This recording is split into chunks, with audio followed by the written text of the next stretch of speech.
Hey there, Rick Sage, recording at the Rimrock Studios in Bishop, California. Welcome to Season 3 of the Outdoor Biz Podcast, where I speak with retailers, brand managers, athletes, executives, and others in the outdoor biz and share their stories, tips, advice, productivity tricks, and ideas you can use to take your career or business to the next level. Today's podcast is brought to you by Creative Live. Start learning for free today with their amazing selection of on-air classes. With over 1,500 curated classes in photography and video, money and life, craft and maker, art and design, and music and audio, there's something for everyone. I've watched many of their on-air broadcasts for free, or buy a class and own the content for life. Go to theoutdoorbizpodcast.com/creativelive and start building creative skills from the world's top experts today. I'm excited to speak with Carr Troxell on the podcast today. Allie has created a terrific employment resource for the outdoor biz. We talk about her career, how she is handling her dad's sudden passing, her Facebook group Basecamp, and a whole lot more. Thanks, Allie. Hey, Allie, welcome to the Outdoor Biz Podcast. Thanks so much for having me. Yeah, good to talk with you this morning. So where are you in the world this morning? So I actually live in Woodstock, New York, which is in the Catskill Mountains, about an hour and 40 minutes from New York City. Wow, cool. I have the best of both worlds because I have trails out the back door and about 4 acres of beautiful meadow, but I go into New York City twice a week for work. So I kind of get a good mix. Yeah, that's awesome. That's great. Yeah, New York. So I've always wanted to live in New York for 1 year just for the experience. Wow, I haven't pulled that off yet. It's got to be fun. It's a good place. Yeah, it's unique. I did that after college and then decided pretty quickly that I needed more sky and more space and good for you. A few more options to blow off steam, right? There you go. Exactly. Clear the head. Yeah. So how'd you get into the outdoors? What was your first outdoor adventure? Well, I grew up camping and sailing and skiing. I grew up in Los Angeles. Oh, okay. Where in Los Angeles? Funny. I grew up right in the heart of it, in the Hollywood Hills. Cool. Okay. Yeah. But my dad was always very adventurous. My mom came along for the ride, and we did a lot of camping up in the Sierras, and we would take family ski trips to, Big Bear and Mammoth and Tahoe. And then my dad was a big sailor, so we would sail across to Catalina Island. Oh, fun. Yeah, and I actually went to summer camp out there, sleepaway camp on Catalina Island, and learned to scuba dive, and we would do backpacking trips and rock climbing and all that sort of stuff. So as much as I was a city kid, I really was pretty involved in the active lifestyle from an early age. Yeah, that's awesome. There's a bunch of great outdoor stuff to do. I interviewed the guy, I'm drawing a blank on his name. He runs all the REI outreach stuff in Southern California, and he just reminded me of all the great outdoor things in Southern California that I don't think people realize. So that's good. Right. Yeah, awesome. Cool. Catalina's always fun. Catalina is fun, and the weather's made for it. Yeah, so. Yeah. It never rains here, so. Yeah, exactly. So what was your first outdoor job? So I started, I guess you could call it an outdoor job. I worked at Val Surf, which is the kind of oldest inland surf shop in the U.S. It's right in the valley in Los Angeles, and it was purely a surf, skate, snow, actually surf, skate, snowboard. So we didn't sell skis, and that was on purpose. Right. This was back when there was kind of a big turf war between skiers and snowboarders. And so that afforded me, a free pass to Mountain High, which was like 80 minutes outside of Los Angeles. So I spent a lot of weekends. Yeah. Spent a lot of weekends up there.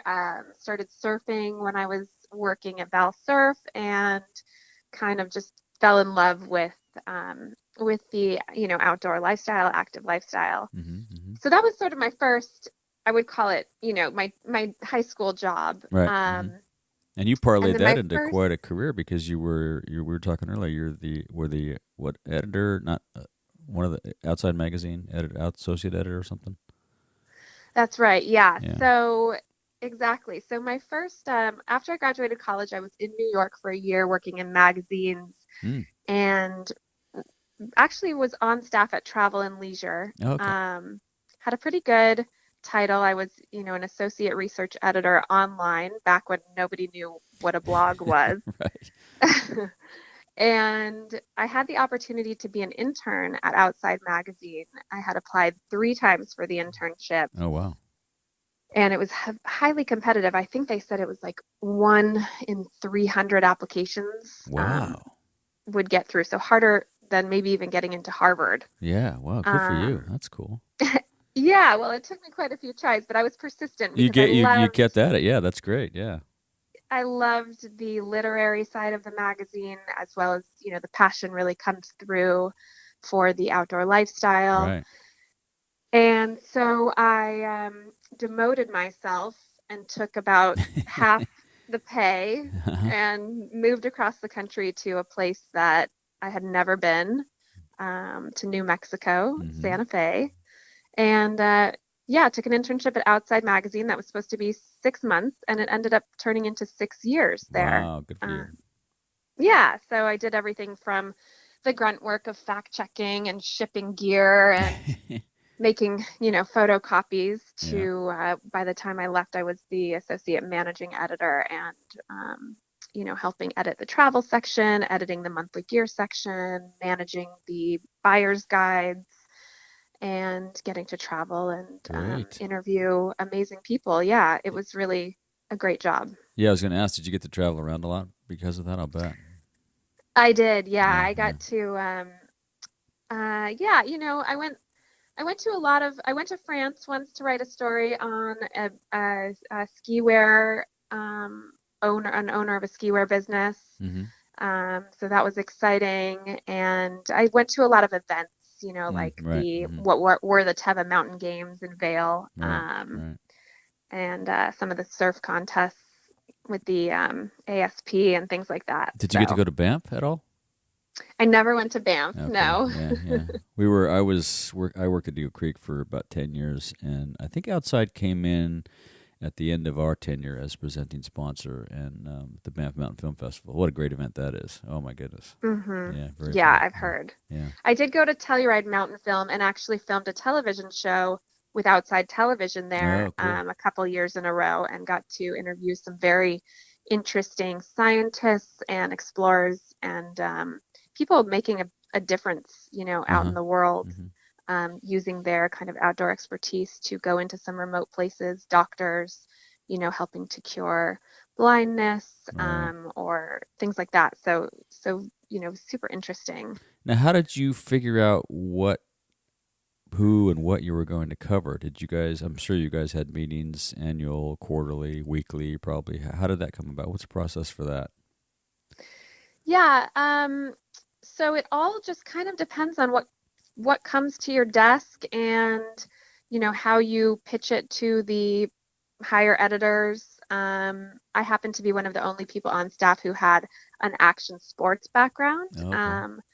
So, kind of that surf skate culture. So that afforded me the ability to go cover things like the ASP events. And I also pitched a lot of, stories about pro surfers. Like there was a story about Clay Marzo, who was a surfer with Asperger's, who could kind of read the waves and use mathematical equations to figure out which waves were the best, and that made him an incredible surfer. Maybe not the most social person, but there was that. And then I also did a Zero to Hero story, which was a package we used to run where the editors would go and learn a new skill. And I got to go up to Windell's, which is up in Oregon on Mount Hood, and learn to ride half pipe on my snowboard. Wow. It ended up raining about half that camp session. It was me and probably, 50 13-year-old boys. But, I did end up riding a rail, so I'm super proud of that moment. Yeah, good for you. Yeah, very fun. Yeah, I bet you got to do a lot of cool stuff. And so what was your inspiration? So I recently stumbled on the Facebook group Basecamp, maybe a few months ago. What was the inspiration for, how'd that come about? Yeah, so Basecamp started about a year ago now, not that long. There's now about almost 5,000 people in the group, which is amazing. Huge. Congratulations. Thank you. Yeah, it's really just a labor of love. So I was job hunting and just having trouble turning up kind of outdoor industry jobs on these large job sites like Indeed, trying to find ways to funnel LinkedIn to kind of find those jobs. Media Bistro also, since I've been in the publishing world, I was looking for publishing jobs, but that were kind of outdoor related. And I just couldn't find a great place to, a concentrated place. Right. Something curated to find these types of. Where it all exists. Right. Yeah. Right. And I was in a couple of other Facebook groups that were job groups, but they were more like women's entrepreneurial jobs or gigs, and also social media jobs. But again, those were kind of more broad. So I decided to use that model and just create my own group. And because I had been a gear editor at Outside Magazine for so long, my Rolodex in the industry is quite large. Right. Yeah. So I ended up inviting 300 of my closest friends in the industry. Perfect. Yeah. And then I challenged each of them to invite 10 of their friends, because I know there are so many people that I don't know. And they did it. And, not everyone, but a lot of people did. And the group just started to grow. And it became kind of a hub for the outdoor industry to communicate when we're not at Outdoor Retailer, which is where everybody gathers twice a year. But in that interim time, people are kind of emailing and working together, but there's no central place to communicate. So I created Basecamp, and it's been great. There's a lot of word of mouth jobs that come, through people in the industry. Right. There are candidates in there. There's the core kind of authentic group of outdoor industry members. And then there are also a lot of people just looking in who are interested or who aspire to be in the industry, or college kids who are trying to make their move into the professional world. Right. And so it's it's a place that's authentic, but also aspirational. Well, and it seems like it's a place where you can not only find jobs, but I'm sure people give great advice and, stuff like that about people asking questions. I want to do this. How do I go about it? I'm sure the group reaches out and says, here's what you do.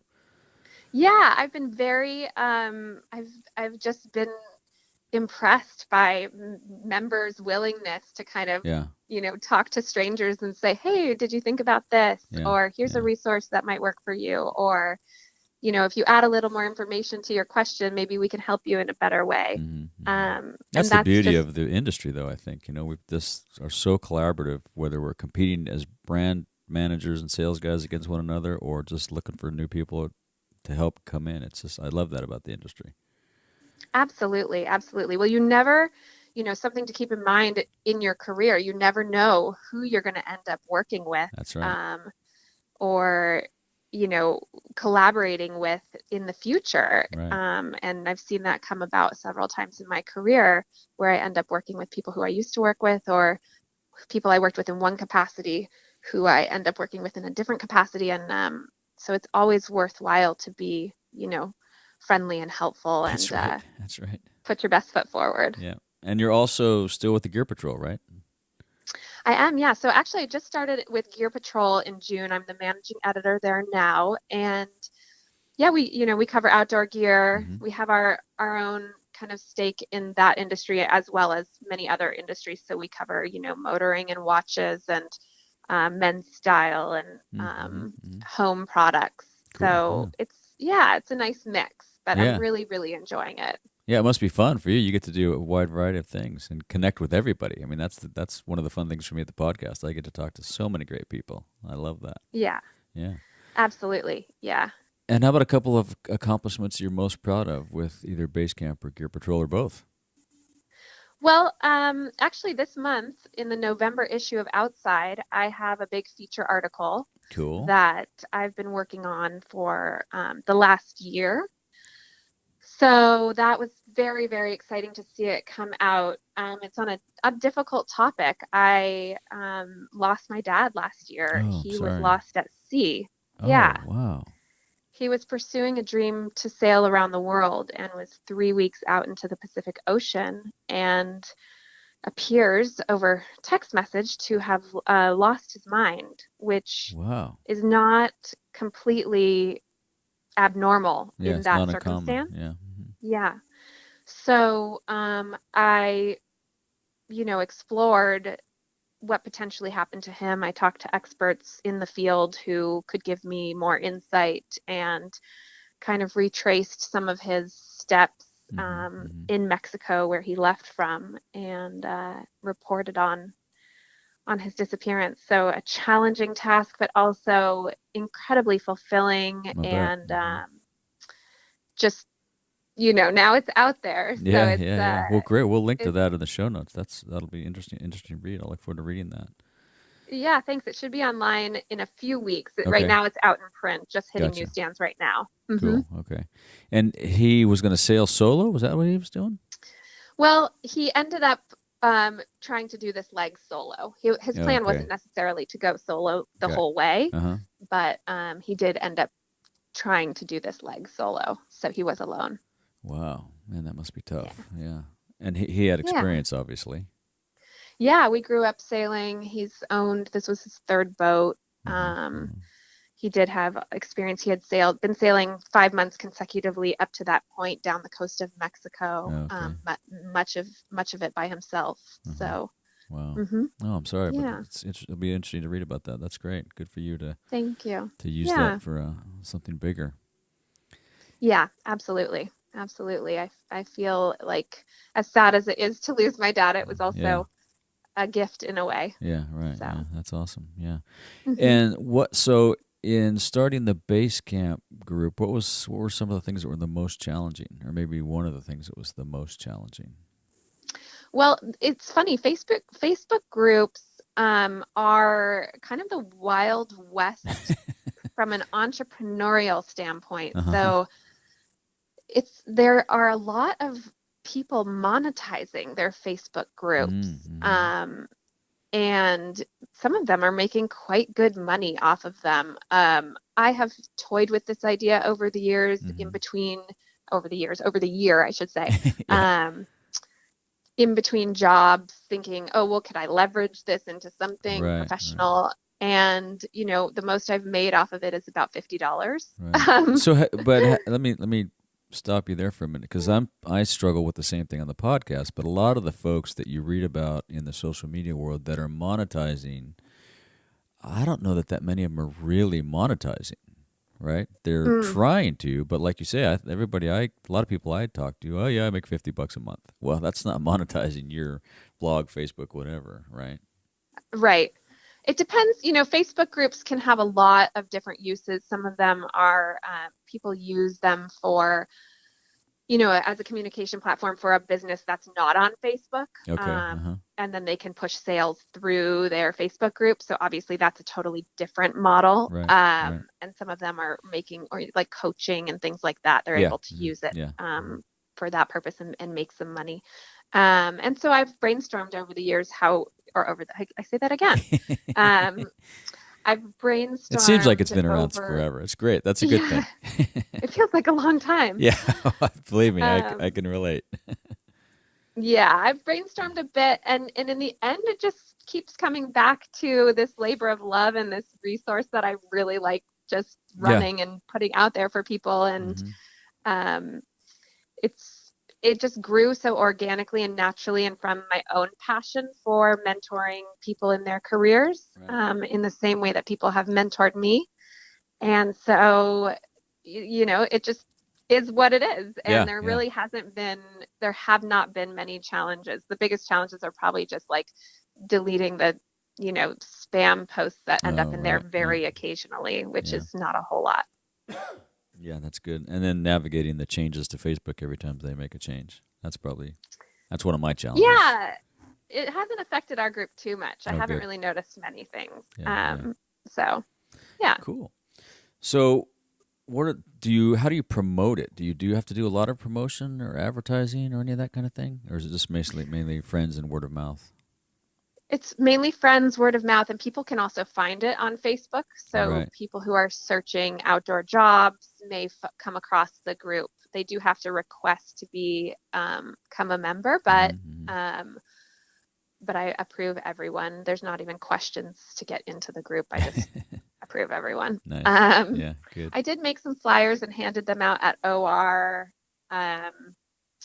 2 shows ago, but it was funny, so many people I handed them to were like, oh yeah, we know Basecamp. Yeah. And so apparently the word has spread. Yeah. And so I don't do much to promote it. The one thing I was thinking about posting today actually is asking people to share the resource with their HR departments. Oh, that's a great idea.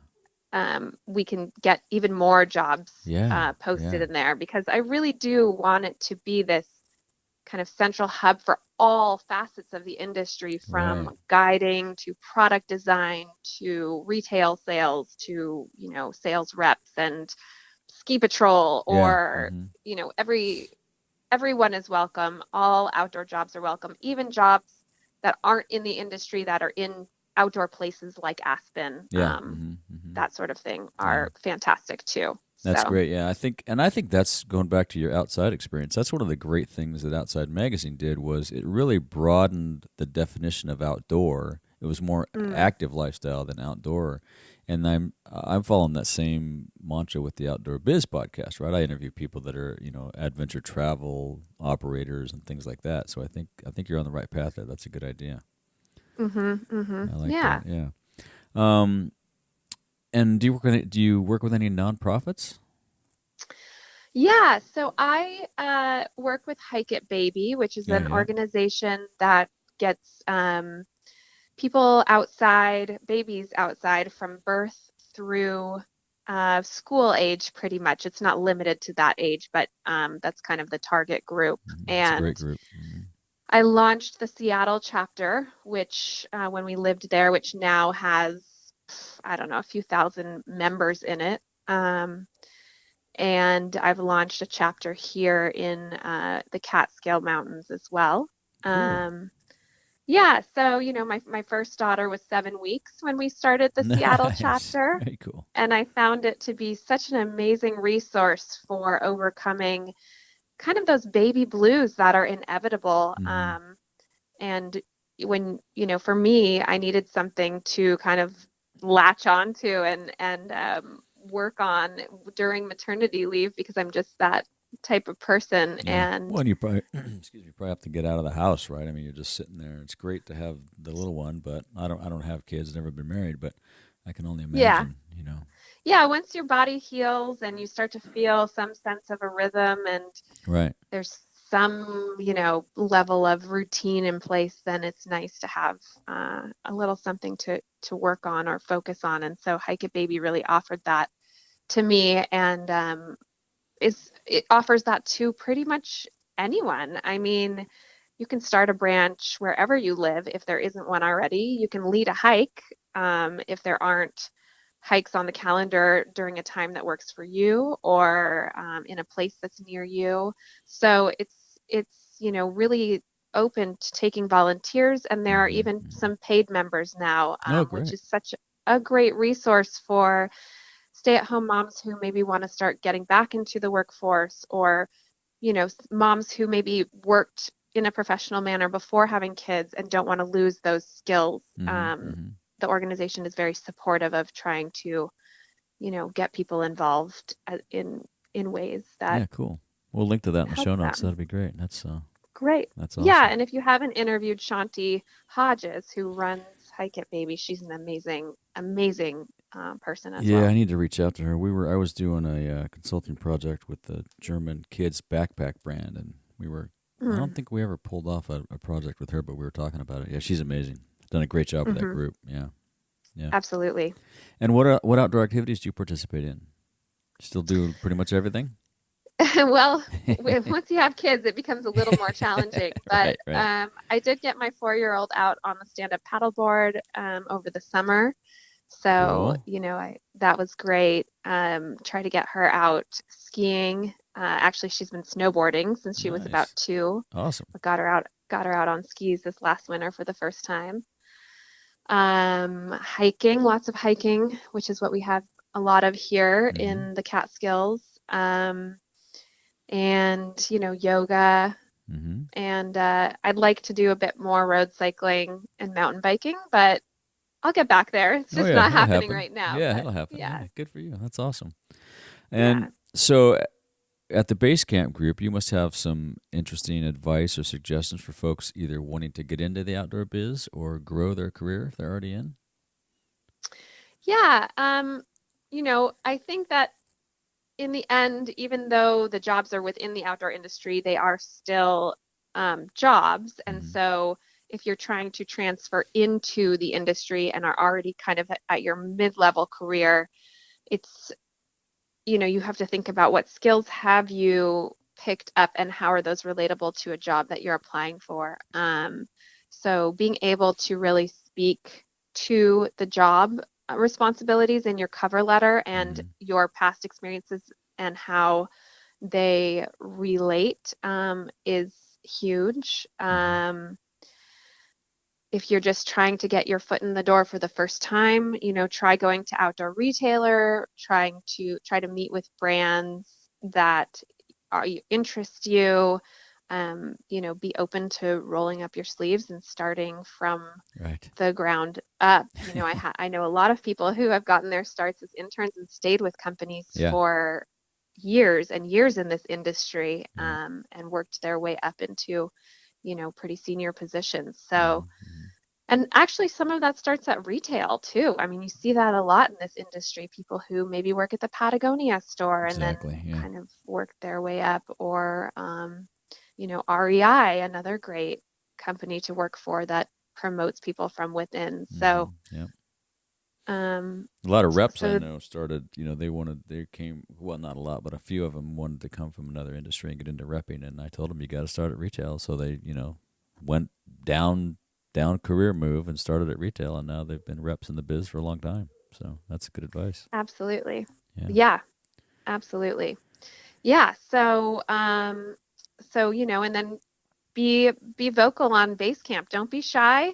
Reach out, introduce yourself, ask questions.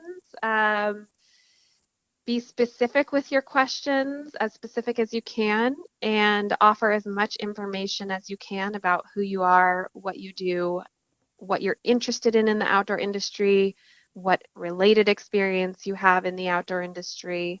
The more specific, the more likely somebody will see it and think, oh, that's exactly what I'm looking for, or be able to link you to an opportunity that is a good match. Yeah, good. That's great advice. And do you have any daily routines you use to keep your sanity? Do you meditate? Sounds like you get out a lot. That's good. I wish I had more. We all do. Yeah, right now it's, kids and a full-time job, and I try to get outside on the weekend. So I really try to put the kids in the double stroller and head out for a jog, head out for a run, or, take some time to go for a hike in the mountains without kids. It's always a good restorative activity.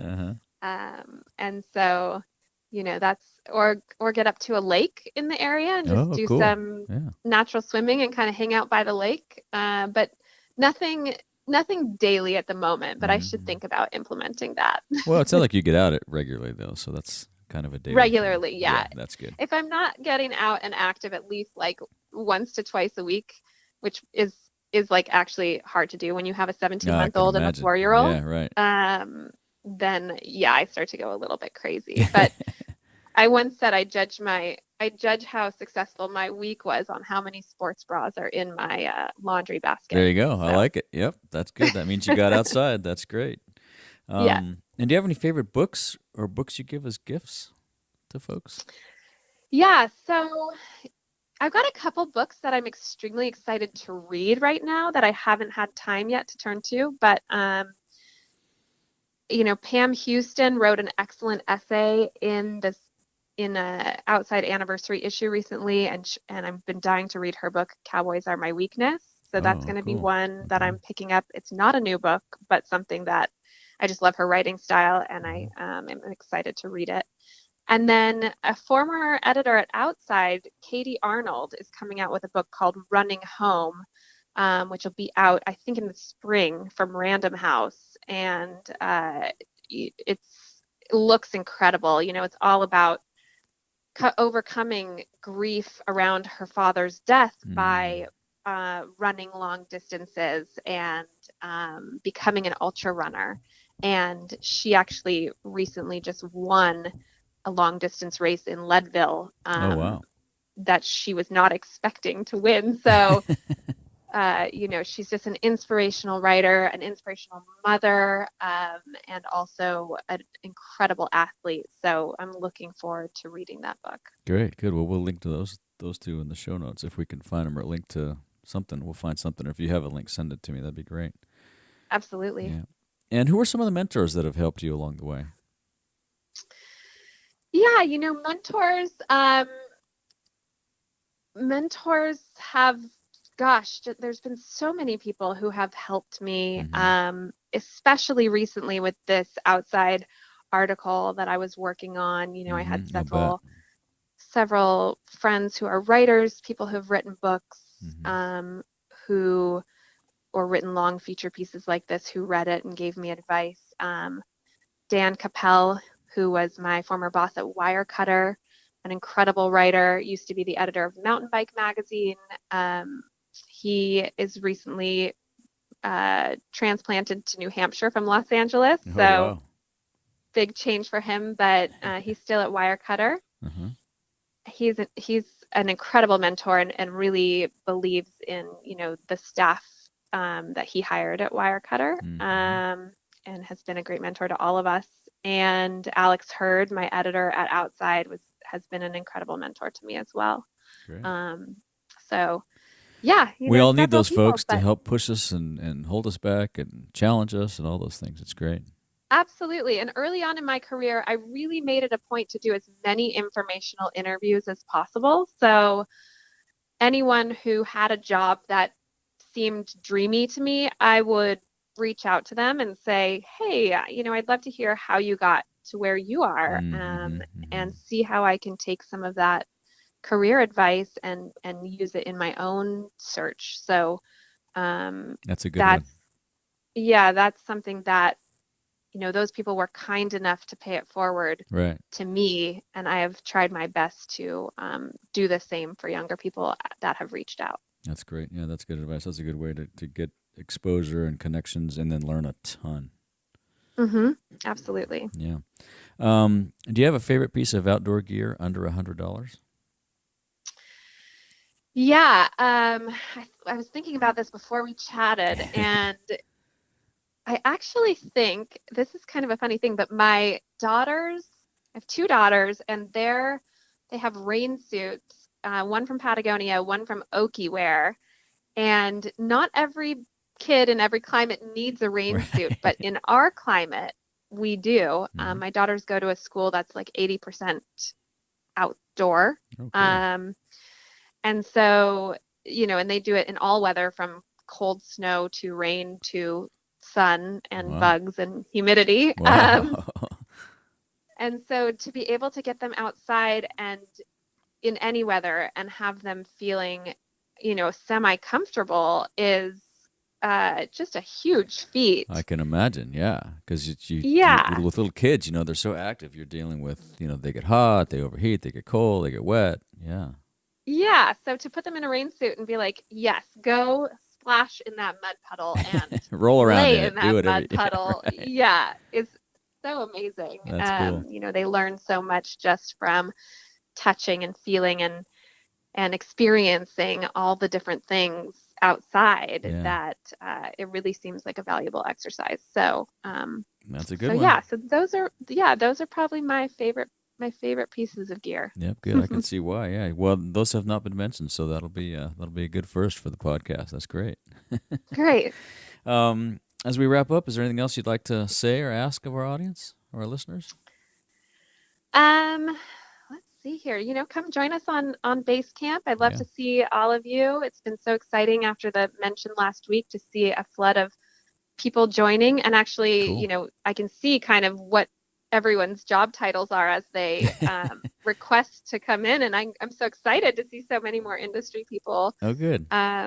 Flooding in, and so, you know, feel free to join us. Look it up on Facebook. It's think it's, let me look up the. We'll link to that in the show notes for sure. Okay. Yeah, definitely. Yeah. Perfect. Yeah. Yeah. Base camp, outdoor jobs, and more. There you go. Cool. Yeah. Awesome. So. And how can people reach out to you if they want to follow up with some questions or? Sure. I am just at Carr Troxell on both Twitter and Instagram. That's ALICARRTROXELL. It's a mouthful. Okay. Facebook and Twitter. Okay. Yeah, Instagram and Twitter. And I guess, find me through Basecamp probably on Facebook. Yeah. I can't even remember exactly what my handle is there, but we'll link to all that in the show notes too. Yeah. Yeah, I look forward to connecting with people, and thanks so much for having me on the podcast. This was great. Yeah, thanks. It was great to chat with you, and we'll follow up soon. Okay, sounds great. Have a good day. Okay, thanks. You too. You too. Bye-bye. Bye. All right, I hope you'll check out the job resource Allie dropped on us. The Basecamp group on Facebook is great for anyone looking for a great outdoor job or talent to add to their team. You can follow up with Allie at Basecamp Outdoor Jobs and More on Facebook, and at Carr Troxell on Instagram and Twitter. That's ALICARRTROXELL. You find links to everything we discussed in the show notes at theoutdoorbizpodcast.com/episode 139. Be sure to share this episode with 10 friends and hit your favorite podcast app to subscribe today. Thanks for listening. I'd also like to take a minute and thank the Outdoor Biz podcast supporters on Patreon, Scott Oshman and Will Dawson. Thank you for your generous support of the Outdoor Biz podcast, and be sure to get your free hug next time we see each other. I'd love your support too. Please visit patreon.com/theoutdoorbizpodcast and sign up today. Thank you. Hey guys, so you may or may not know that podcasts are a lot like public radio. Public radio gets almost 80% of its funding from private supporters. In addition to sponsors and foundations, people like you give donations too. The vast majority of a podcast's expenses are devoted to producing and presenting episodes and the distribution of audio to RSS feeds and digital media services like Libsyn, SoundCloud, etc. The Outdoor Biz podcast is on Patreon to make it easy for you to offer your support.